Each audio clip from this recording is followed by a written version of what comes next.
Olá, meus queridos irmãos, telespectadores da Mundo Maior. É com muita alegria que começamos mais um programa Abrindo a Bíblia na TV. Sábado passado nós tivemos aqui em João Pessoa, todo ano a Federação Espírita Paraibana faz um trabalho nos cemitérios, levando mensagens e falando a respeito da imortalidade da alma, que é um dos pilares na doutrina espírita.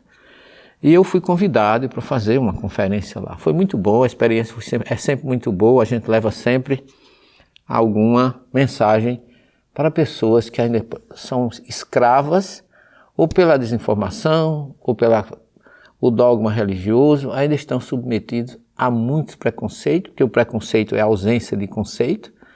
E nós tentaremos, nesse programa de hoje, deixar uma mensagem libertadora para você que tem medo da morte, para você que acha que morreu, acabou. Nós vamos mostrar a luz da Bíblia e a luz da doutrina espírita e do Evangelho de Jesus, que nós somos imortais.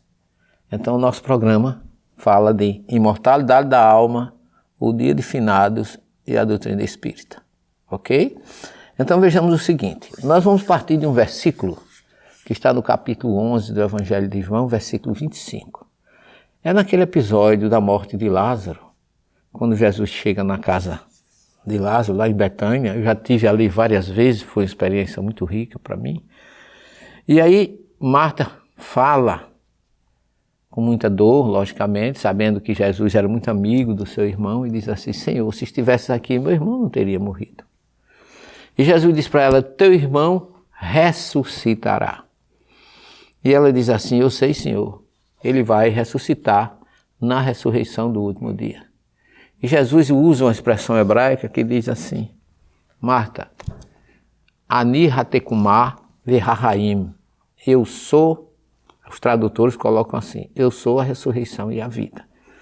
E como eu não estou aqui para criar polêmica, e ao mesmo tempo a ideia não é desrespeitar quem faz essa tradução, a ideia não é ser agressivo ou desrespeitoso com a fé e a religião de ninguém. Eu quero que isso fique bem claro para você que me escuta nesse momento, que me assiste, porque eu não quero criar polêmica. Eu quero chamar você para um raciocínio lógico.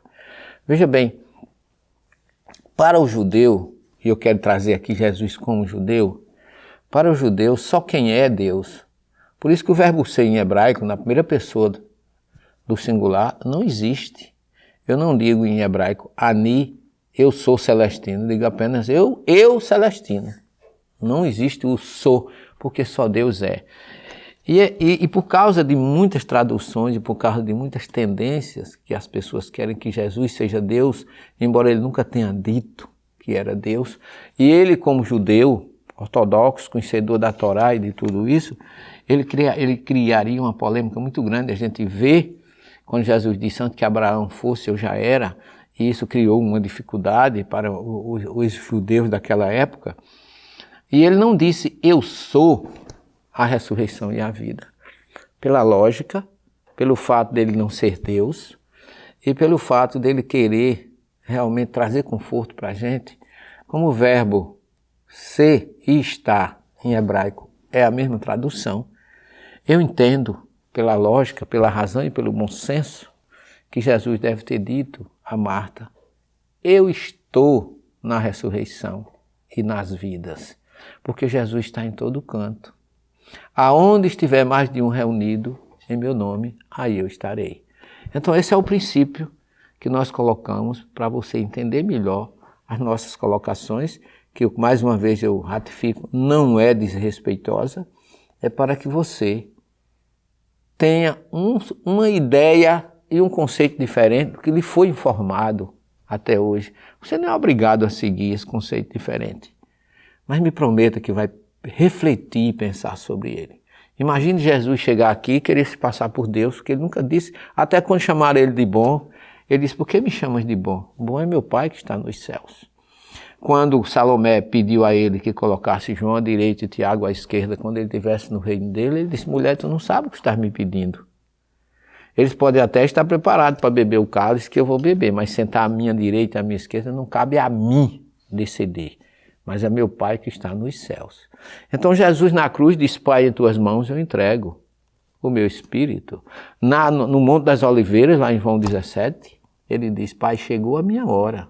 Eu vim cumprir a missão que me dedicaste e eu a cumpri. Chegou a minha hora. Agora honra-me com a honra que eu tinha quando eu me encontrava contigo antes da criação dos céus e da terra. Então Jesus declara que ele estava com Deus, ele esteve com Deus e ele veio a serviço de Deus. Não está dizendo que ele era Deus. Quando ele diz eu e o Pai somos um, é em pensamento.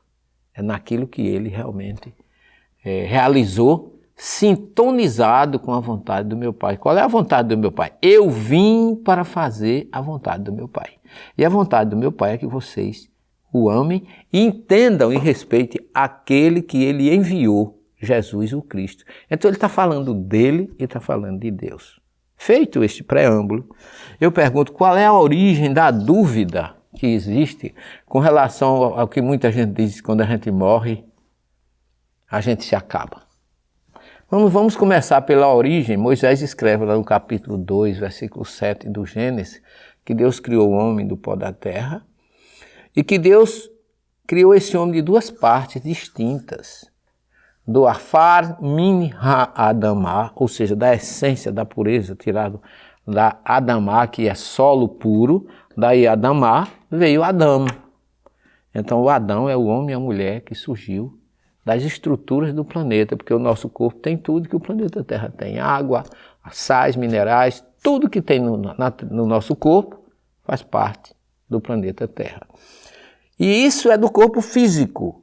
Mas Moisés diz lá no Gênesis 2,7 que formou Yahvé com Elohim o homem do pó da terra e soprou em suas narinas um sopro de vidas. Nishmat Haim, no original, que significa sopro de vidas. E o homem se tornou alma vivente. Le Nefesh Hayah.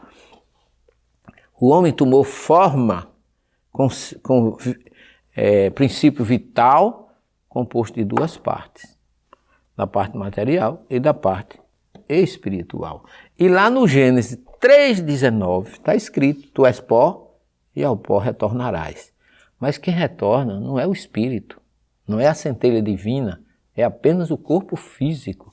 O espírito vai a Deus. Então as pessoas se prendem a algumas passagens da Bíblia que favorecem muitas vezes o seu entendimento material. Esquecem de fazer uma sequência natural das passagens, que isso nos leva naturalmente ao entendimento e à certeza da imortalidade da alma. O corpo perece, o espírito não. Mas isso baseado em algumas colocações de dúvidas que o próprio salmista Davi teve e que o próprio filho de Davi, Salomão, também teve, como todos nós temos. Eles tinham dúvidas. Lá no Salmo 6, versículo 5, Davi diz assim, não há consciência de Deus no Sheol. O que é Sheol? Sheol é um local que todo judeu vai depois que morre. Mas vai o corpo físico, é o solo para onde vai o corpo, mas o corpo físico não tem consciência.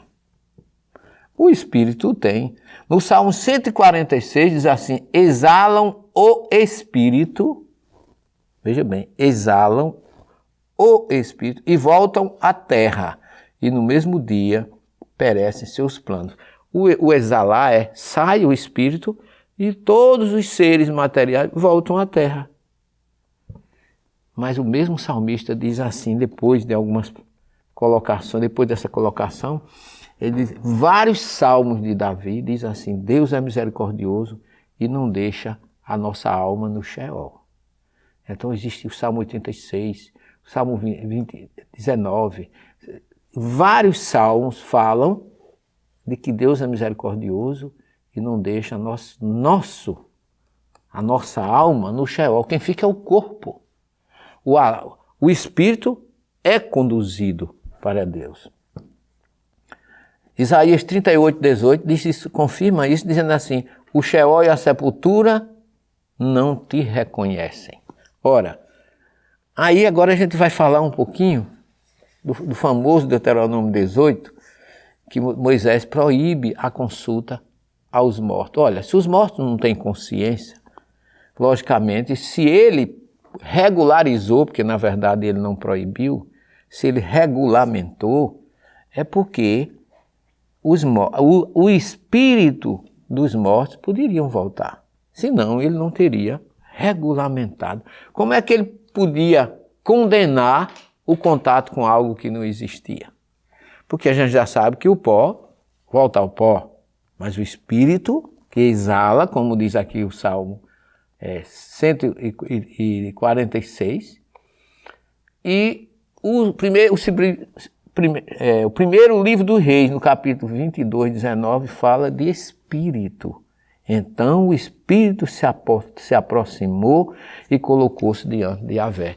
Então o espírito existe. Isso está no primeiro livro de Reis, 22, 19 a 22. Então nós não podemos pensar que morreu, acabou.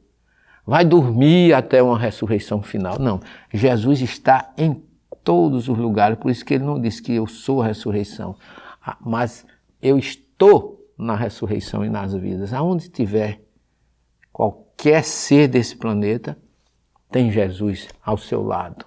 Ele está dentro de nós, não procuremos ele fora, como dizia Agostinho. Eu te procurei lá fora e tu estavas dentro de mim.